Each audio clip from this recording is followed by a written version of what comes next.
After Donald Trump and the Republicans, openly saying that they don't believe in democracy, essentially, why should anybody in the world listen to us about this issue? Check this out. Leave your comments, ding the bell, share it with your friends, and subscribe to our channel. About a big question I want to lay on you. I actually met you in Redwood City in 2008 with the Green 960 guy. But beyond that, Tom, I'm a longtime listener, and I wanted to ask you the big question. You bet. And it was during a book signing. But big question is, Frank Flaguzzi on the Nicole Wallace show calls Trump a barricaded subject going back to his FBI days, okay? So this image that's beamed around the world, how going forward, and I'll take this off the air, going forward as a nation, to Fraguzzi's point, how do we promote democracy with a barricaded subject in our White House? It's public housing. Just as a reminder to the folks listening, and how do we promote going forward when this nightmare, if and when it ends, how do we promote democracy to the world about voting, about, our way of life after this nightmare? Could you speak to that? You write a lot of books and. Yeah, thank you. I think you put your finger on what the biggest piece of damage that the Trump administration has done to the United States and to democracy, just to this whole idea that really began in 1634, I think it was, when Thomas Hobbes published Leviathan, and said that people should be able to rule themselves.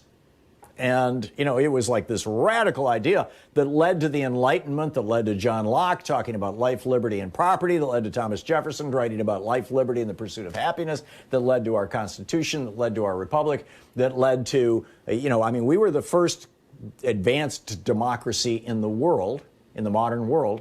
And, by the turn of the millennia, by 2000, there were over 100 around the world out of the 200, I think it's 274 countries or something like that around the world.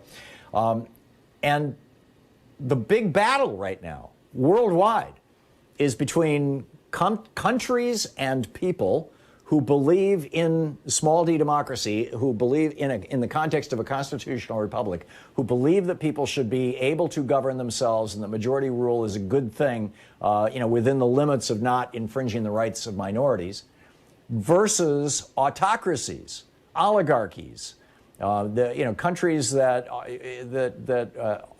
autocrats, strongman governments is the general term, who are on the rise, who are on the ascendancy. We've seen strongman, wannabe dictators take over India with Modi, take over Brazil with Bolsonaro, take over the Philippines, on and on and on. And then, in some cases, they've actually flipped them out of democracy altogether, as we see with Hungary, with Viktor Orban, and I think we're watching in Poland with Duda. And this is the big battle. And these autocrats, they're saying, hey, democracy fails. Look at what happened in the United States. Democracy failed, and democracy is not reliable, and you really need a strong man to control things. So the way that we fix this, to specifically answer your question, the way that we fix this is we heal America. We hold an election and we elect somebody other than the strong man, the wannabe dictator, Donald Trump, and we've done that. We actually install that new president, that would be Joe Biden, and his vice president, Kamala Harris. We actually install them.